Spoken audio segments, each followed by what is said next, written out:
भगवते वासुदेव वासुदेव वासुदेवाय। मर्यादा पुरुषोत्तम भगवान कृष्ण चंद्र की जय। श्री सतगुरुदेव भगवान की जय। 12वां अध्याय। इस प्रकार भगवान के वचनों को सुनकर अर्जुन बोले, हे मनमोहन, जो अनन्य प्रेमी भक्तजन इस पूर्वोक्त प्रकार से निरंतर आपके भजन ध्यान में लगे हुए आप सगुण रूप परमेश्वर को अति श्रेष्ठ भाव से उपासते हैं और जो अविनाशी सच्चिदानंद घन निराकार को ही उपासते हैं, उन दोनों प्रकार के भक्तों में अति उत्तम योग वेत्ता कौन है? इस प्रकार अर्जुन के पूछने पर श्री कृष्ण भगवान बोले, हे अर्जुन, मेरे में मन को एकाग्र करके निरंतर मेरे भजन ध्यान में लगे हुए जो भक्त जन अतिशय श्रेष्ठ श्रद्धा से युक्त हुए मुझ सगुण रूप परमेश्वर को भजते हैं, वे मेरे को योगियों में भी अति उत्तम योगी मान्य हैं, अर्थात उनको मैं अति श्रेष्ठ मानता हूँ। और जो पुरुष इंद्रियों के समुदाय को अच्छी प्रकार वश में करके मन बुद्धि से परे सर्वव्यापी अकथनीय स्वरूप तथा सदा एक रस रहने वाले नित्य अचल निराकार अविनाशी सच्चिदानंद गण ब्रह्म को निरंतर एक ही भाव से ध्यान करते हुए उपासते हैं, वे संपूर्ण भूतों के हित में रत हुए और सब में समान भाव वाले योगी भी मेरे को ही प्राप्त होते हैं। किंतु उन सच्चिदानंद गण निराकार ब्रह्म में आसक्त हुए चित्त वाले पुरुषों के साधन में क्लेश अर्थात परिश्रम विशेष है, क्योंकि देहाभिमानियों से अव्यक्त विषयक गति दुर्ख पूर्वक प्राप्त की जाती है, अर्थात जब तक शरीर में अभिमान रहता है तब तक शुद्ध सच्चिदानंद घन निराकार ब्रह्म में स्थिति होनी कठिन है। और जो मेरे प्राण हुए भक्त जन संपूर्ण कर्मों को मेरे में अर्पण करके मुझ सगुण रूप परमेश्वर को ही तैल धारा के सदृश अनन्य ध्यान योग से निरंतर चिंतन करते हुए भजते हैं, हे अर्जुन, उन मेरे में चित्त को लगाने वाले प्रेमी भक्तों का ही मैं शीघ्र ही मृत्यु रूप संसार समुद्र से उद्धार करने वाला होता हूँ। इसलिए हे अर्जुन, तू मेरे में मन को लगा और मेरे में ही बुद्धि को लगा। इसके उपरांत तू मेरे में ही निवास करेगा, अर्थात मेरे को ही प्राप्त होगा, इसमें कुछ भी संशय नहीं है।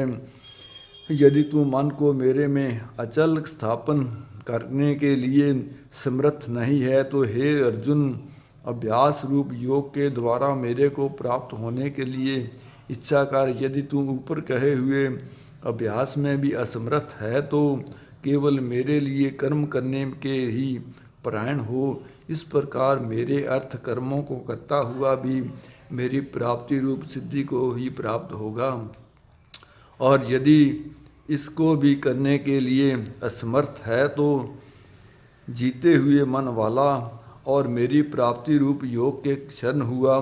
सब कर्मों के फल का मेरे लिए त्याग कर, क्योंकि मर्म को ना जानकर किए हुए अभ्यास से परोक्ष ज्ञान श्रेष्ठ है और परोक्ष ज्ञान से मुझ परमेश्वर के स्वरूप का ध्यान श्रेष्ठ है, तथा ध्यान से भी सब कर्मों के फल का मेरे लिए त्याग करना श्रेष्ठ है, और त्याग से तत्काल ही परम शांति होती है।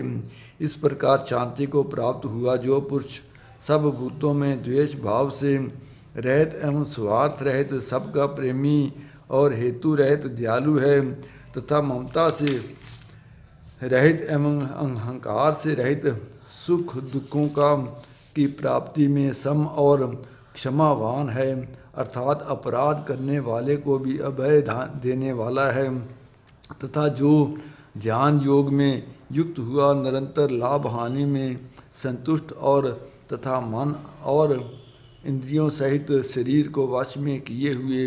मेरे में दृढ़ निश्चय वाला है, वह मेरे में अर्पण किए हुए मन बुद्धि वाला मेरा भक्त मेरे को प्रिय है, जिससे कोई भी जीव उद्वेग के प्राप्त नहीं होता है, और जो स्वयं भी किसी जीव के उद्वेग को प्राप्त नहीं होता है, तथा जो हर्ष, अमर्ष, भय और उद्वेग आदिकों को से रहित है, वह भक्त मेरे को प्रिय है। जो पुरुष अहंकार से रहित तथा बाहर भीतर से शुद्ध और चतुर है, अर्थात जिस काम के लिए आया था उसको पूरा कर चुका है, एवं पक्षपात से रहित और दुखों से छूटा हुआ है, वह सर्व आरंभों का त्यागी अर्थात मन, वाणी और शरीर द्वारा प्रारब्ध से होने वाले संपूर्ण स्वाभाविक कर्मों में कर्तापन के अभिमान का त्यागी मेरा भक्त मेरे को प्रिय है। जो ना कभी हर्षित होता है, ना द्वेष करता है, ना शौच करता है, ना कामना करता है, तथा जो शुभ और अशुभ संपूर्ण कर्मों के फल का त्यागी है, वह भक्ति युक्त पुरुष मेरे को प्रिय है। जो पुरुष शत्रु मित्र में और मान अपमान में सम है, तथा सर्दी गर्मी और सुख दुख आदि द्वंद्वों में सम है, और सब संसार में आसक्ति से रहित है, तथा जो निंदा स्तुति को समान समझने वाला और मननशील है, अर्थात ईश्वर के स्वरूप का निरंतर मनन करने वाला है, एवं जिस किस प्रकार से भी शरीर का निर्वाह होने में सदा ही संतुष्ट है और रहने के स्थान में ममता से रहित है, वह स्थिर बुद्धि वाला भक्तिमान पुरुष मेरे को प्रिय है। और जो मेरे परायण अर्थात मेरे को परम आश्रय और परम गति एवं सबका आत्म रूप और सब से परे परम पूज्य समझकर विशुद्ध प्रेम से मेरी प्राप्ति के लिए तत्पर हुए श्रद्धा युक्त पुरुष इस ऊपर कहे हुए धर्म में अमृत को निष्काम भाव से सेवन करते हैं, वे भक्त मेरे को अतिशय प्रिय हैं। इत श्रीमद् भागवत गीता रूपी उपनिषद एवं ब्रह्म विद्या तथा योग शास्त्र विषयक श्री कृष्ण और अर्जुन के संवाद में भक्ति योग नामक 12वां अध्याय संपूर्ण। ओम हरिओम।